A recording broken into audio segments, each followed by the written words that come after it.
अस्सलाम वालेकुम। आज का जो हमारा सेशन है वो है आर्टिफिशियल इंसेमिनेशन। अब आर्टिफिशियल तरीके से प्रेगनेंसी कैसे कंसीव होती है, आज मैं उसको डिटेल में बताऊंगी।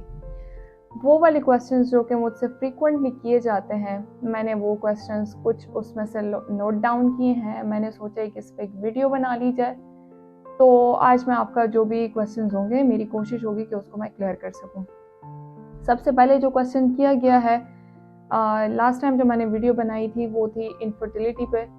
वो ख़वातीन जिनकी शादियां 30 साल से ज़्यादा की उम्र में हो जाती है और वो फिर कंसीव नहीं कर पाती, उन ख़वातीन को मैंने IVF या फिर आर्टिफिशियल इंसेमिनेशन का मशवरा दिया था।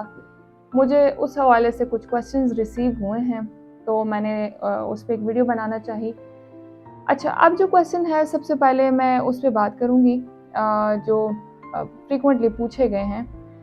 तो बहुत सारे कपल्स जो हैं तो वो 10 से 12 साल 15 साल तक वो ट्राई कर रहे होते हैं। लकीली कुछ कंसीव कर लेती हैं और कुछ ऐसे पेशेंट्स होते हैं जो कि ट्राई करने के बाद भी कंसीव नहीं कर पाते हैं। तो ये वीडियो उनके लिए है। वो ख़वातीन जिनकी उम्र 30 साल से ज़्यादा हो चुकी है और वो कंसीव नहीं कर पा रहे हैं, तो वो IVF या फिर आर्टिफिशियल इंसेमिनेशन की ट्रायल ले सकते हैं। आर्टिफिशियल इंसेमिनेशन जो है तो आपका ही उसमें कोई भी बाहर का स्पर्म आपके अंदर इंट्रोड्यूस नहीं किया जाता। आपके हस्बैंड से स्पर्म लिया जाता है और उसमें वो आप में इंट्रोड्यूस किया जाता है, जिसका कंसेप्शन चांसेस या फिर सक्सेस रेशो काफ़ी ज़्यादा है।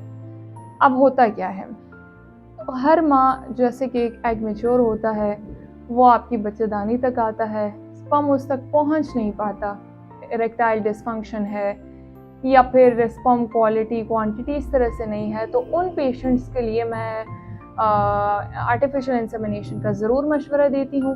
वो ख़वातीन जो कि आर्टिफिशियल इंसेमिनेशन की तरफ जाना चाहती हैं, वो मुझसे रब्ता कर सकती हैं। अब होता क्या है, जब भी एग रिलीज़ होता है, जब आपके सारे टेस्ट देखे जाते हैं, अल्ट्रासाउंड रिपोर्ट, मेडिकल टेस्ट जो भी आपके हैं, आपके हस्बैंड के हैं, उसके बाद ये डिसाइड किया जाता है कि आपके एग्स नॉर्मली रिलीज़ होते हैं। इसको हम अनएक्सप्लेन प्रेगनेंसी भी कहते हैं, यानी कि अनएक्सप्लेन है, कोई हस्बैंड में मसला नहीं है, औरत में मसला नहीं है, लेकिन फिर भी वो कंसीव नहीं कर पा रहे।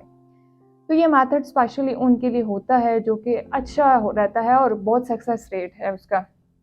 अब होता क्या है, जब भी एक एग रिलीज होता है, वो नॉर्मली हम 14 डे पे पेशेंट को बुलाते हैं, जो कि एग रिलीज होने का टाइम होता है। आपकी पीरियड्स के 14 डे पे हम आपको क्लिनिक बुलाते हैं। आपका एक फिर से अल्ट्रासाउंड होता है, एग की क्वालिटी को देखा जाता है और उसी तरह आपके ही हस्बैंड का स्पर्म आपके अंदर विजाइना के थ्रू इंट्रोड्यूस किया जाता है।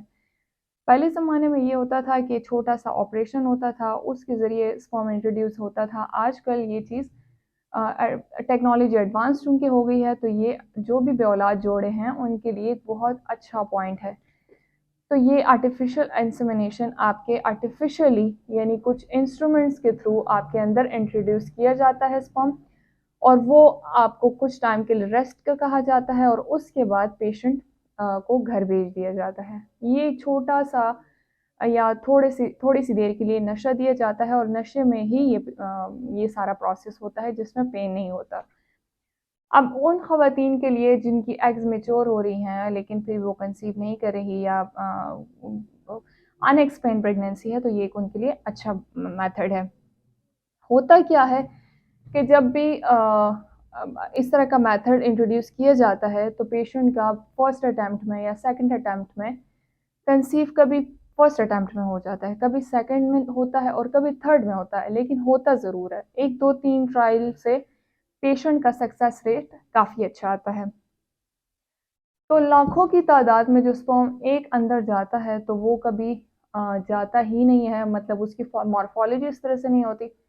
तो ये एक ऐसा मेथड है कि वो डायरेक्ट इंट्रोड्यूस करने के बाद नॉर्मली पेशेंट कंसीव कर लेती है और फिर उसी तरह फॉलो अप विजिट्स होते हैं, वो नॉर्मल विजिट्स के लिए आती है और एक नॉर्मल प्रेगनेंसी उसकी चल रही होती है।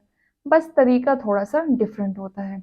आप में से कोई भी औलाद जोड़े हैं तो आप मुझसे कांटेक्ट कर सकते हैं और मैं आपको गाइड भी करूँगी। ट्रीटमेंट के लिए आना चाहें तो ट्रीटमेंट के लिए भी आ सकते हैं। मैं